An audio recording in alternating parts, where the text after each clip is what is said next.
Hi, welcome to my channel สวัสดีค่ะเพื่อนๆทุกคนค่ะ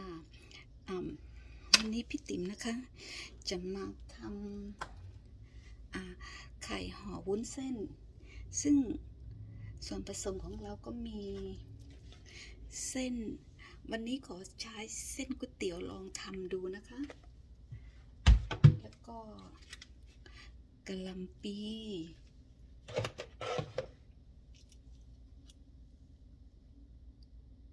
เริ่มผัดกันเลยนะคะ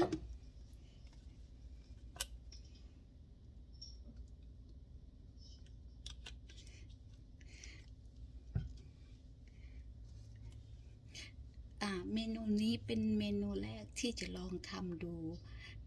วุ้นเส้นห่อไข่ค่ะ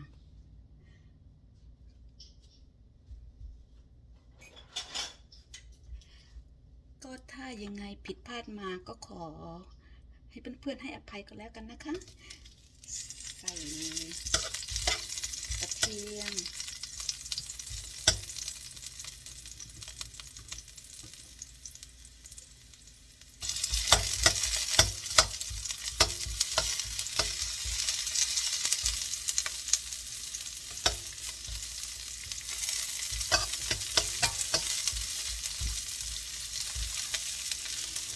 ที่เราใส่หอมลงไปก่อนเพราะว่าสามีเราชอบให้ผัดหอมแบบนุ่มๆจะลองทำให้ฝรั่งกินดูค่ะ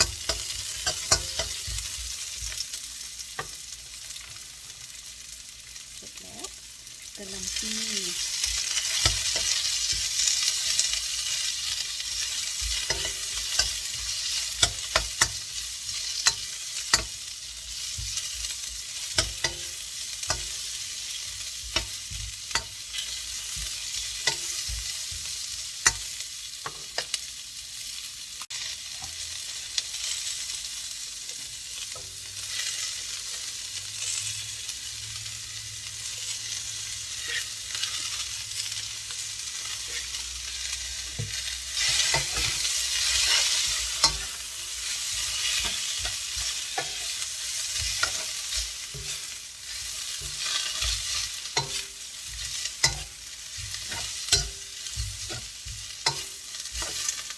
ไข่นะคะ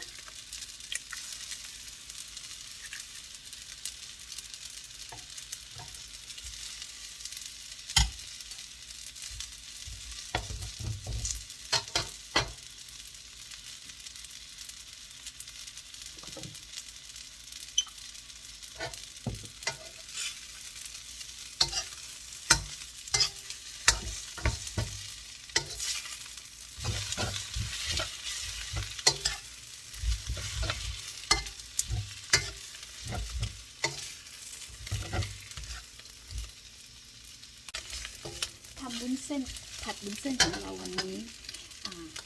พี่ติ๋มไม่ใส่หมูไม่ใส่อะไรนะคะออยสเตอร์ซอสกัน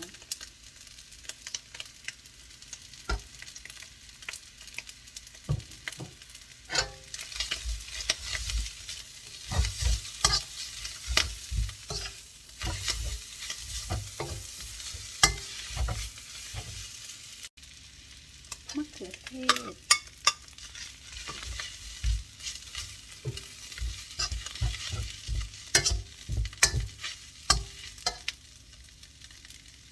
ขอเพิ่มน้ำตาลสักนิดนึง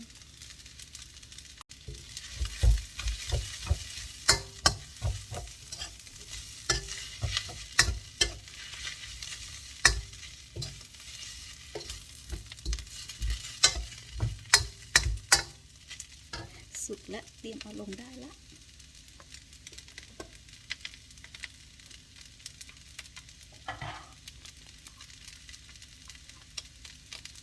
ซึ่งขั้นตอนต่อไปเราจะเตรียมไข่นะคะ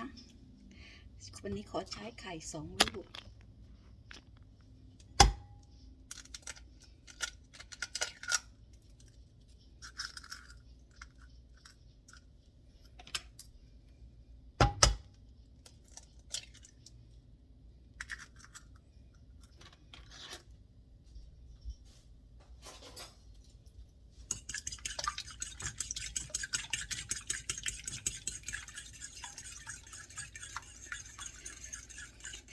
อ่า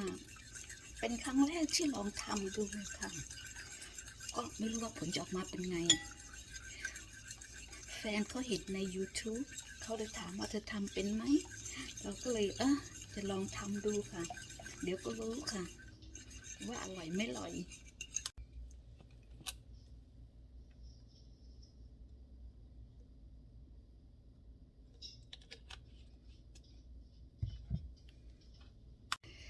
เดี๋ยวเราให้กระทะ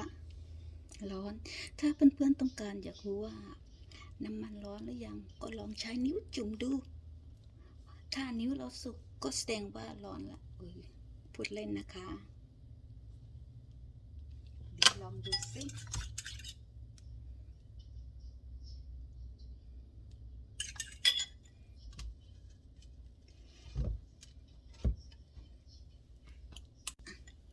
ลองดู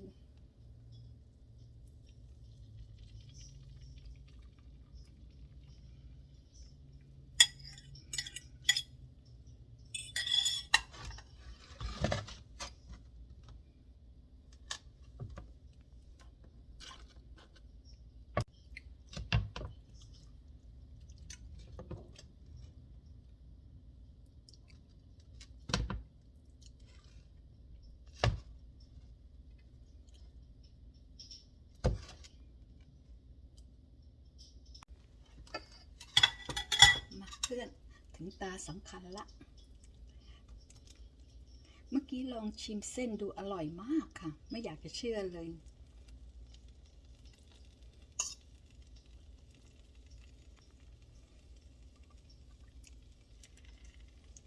ที่จริงก็ไม่อยากใช้เส้นเยอะเกินไปกลัวมันหอมไม่สวย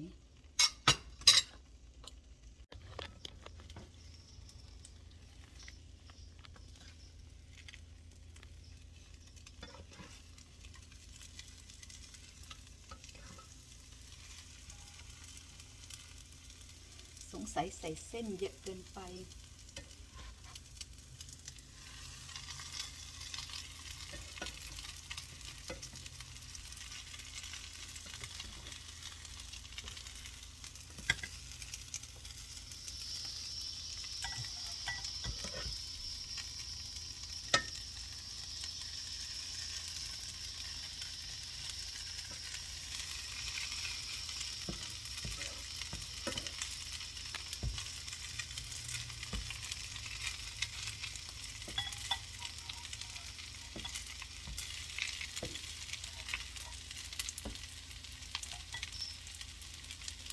มันก็จะเป็นลักษณะอย่างนี้แหละเพื่อนๆขอแก้ตัวงวดหน้านะคะแต่วันนี้ที่ทำเพราะสามีเขาอยากทานเราก็เลยว่าลองทำดูผลปรากฏว่าก็อย่างที่เห็นงวดหน้ขอแก้ตัว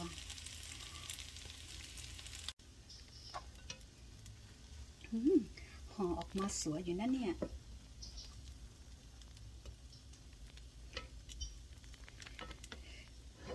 สามีชอบทานเลยลองทำดูเดี๋ยวจะโรยหน้าด้วยปาปริก้านะคะ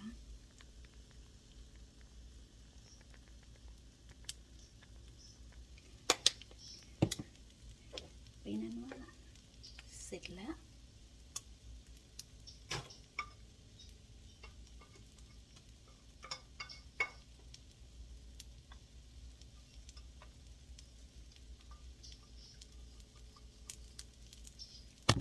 ปิดไฟ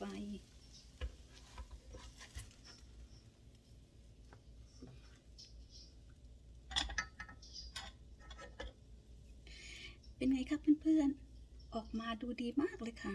บอกเลยว่าสามีลองทานแล้วติดใจชอบบอกว่างวดหน้าทำใหม่อีกได้ไหมเดี๋ยวงวดหน้าคงจะทำดีกว่านี้เพราะอันนี้เป็นครั้งแรกที่ลองทำดูขอบคุณมากนะคะเพื่อนๆ